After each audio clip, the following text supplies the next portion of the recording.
Vamos a explicar algunos detalles sobre la función de inversión de giro. Acá tenemos en esta lámina que a nuestro motor, ¿verdad?, que tiene 3 líneas de alimentación, una para cada bobina, le tiene que llegar una señal similar a una senoidal, ¿verdad? Tenemos que tener el sistema trifásico donde las señales están desfasadas. Entonces, para un sentido de giro, vamos a tener un orden específico que sería, por ejemplo, a la primera línea le llega primero la parte positiva, luego le llega a la segunda línea y finalmente a la tercera. Eso representa un orden, ¿verdad?, que nos producirá una dirección de giro. Entonces podríamos decir de que la primera fase que tiene primero su máximo positivo estaría aplicada a la bobina U, ¿verdad?, el voltaje de U a neutro. Luego la segunda señal que tiene su máximo positivo en el segundo orden, ¿verdad?, después del primero, se aplicaría a la bobina B, o sea, el voltaje, este sería el voltaje de B a neutro, y finalmente se aplicaría la otra señal a la bobina W, siendo este el voltaje de W a neutro. Si nosotros invertimos el orden de las señales, ¿verdad?, entonces aplica primero, igualmente que en el caso anterior, a la línea 1 o bobina U se aplica la fase inicial, pero esta vez la segunda fase, ¿verdad?, la que sigue en orden, se aplicaría a la tercera línea y no a la segunda. Y la tercera señal se aplicaría a la segunda.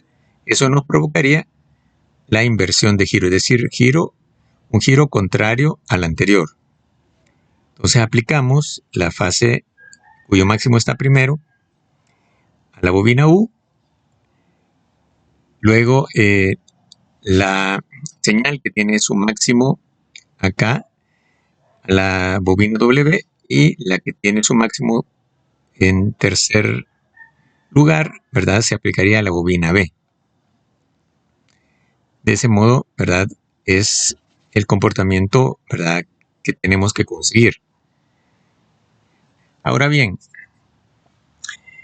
el hardware, ¿verdad?, no lo vamos a estar moviendo, es decir, que el hardware, las conexiones deben permanecer.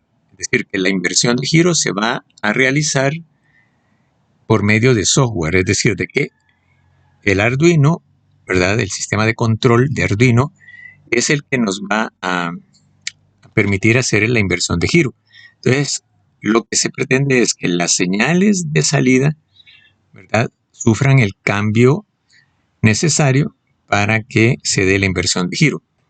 Entonces, recordemos que estas son las señales que se producen en el Arduino, que nos habilitan al IGBT1, al IGBT3, al IGBT5, al IGBT4, al 6 y al 2, ¿verdad?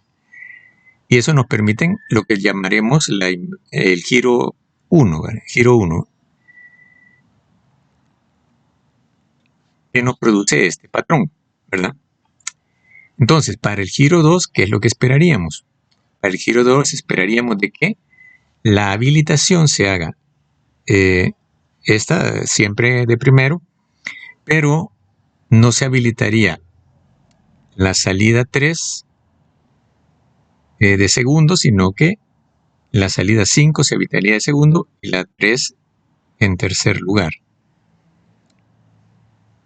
para que nos dé el giro 2. Aquí colocamos los números, la numeración, digamos, estos son el IGBT1, ¿verdad? Esta señal se aplica al IGBT1, está al IGBT3 y está al IGBT5. Está al IGBT4, al IGBT6 y al IGBT2. Ok, entonces este sería el giro 1. Y en el giro 2, ¿verdad? Al IGBT 5 se le aplica la señal, ¿verdad? A continuación de el IGBT 1 y en tercer lugar al IGBT 3, ¿verdad? Se intercambian, ¿verdad? Este para el giro 1, primero 3 y después 5. Y aquí en el giro 2, primero 5 y después 3.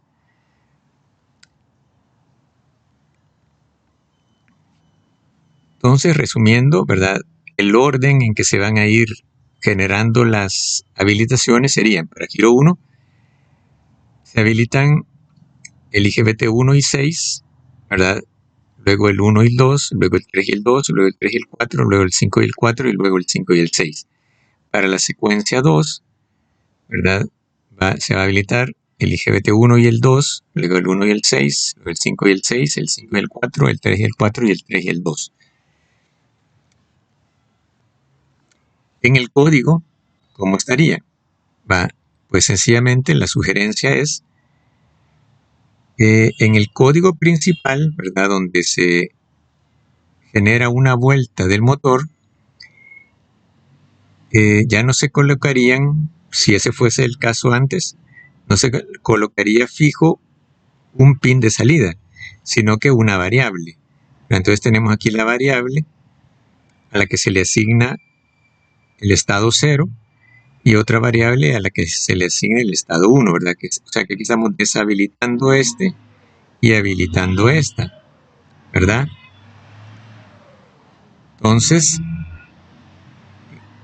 al hacer la diferencia, si queremos que gire en una dirección o en otra, asignamos pines, ¿verdad? O sea, la variable S2 está asignado el pin 2, S3 el pin 3, S5 el pin 5 y S6 el pin 6. En el entendido de que este pin 2 es el que me va a llevar, o sea, que ahí está conectado el integrado, ¿verdad? Que nos habilita el IGBT2, ¿verdad? Entonces, para el giro contrario, ¿verdad? A las mismas variables se asignan los pines, pero de forma intercambiada. Es decir, de que cuando se habilite S2, vamos a estar habilitando el pin 6. Cuando el código se habilite S2, estaríamos habilitando realmente el pin 6, o sea, el IGBT6, para este giro. Cuando en el giro anterior, ¿verdad? Cuando se habilita S2, estamos habilitando el IGBT2. Entonces, ahí es donde se hace el intercambio, es decir, de que por medio de este código, ahí hacemos la asignación y con este código ya queda fijo en qué dirección va a girar el motor.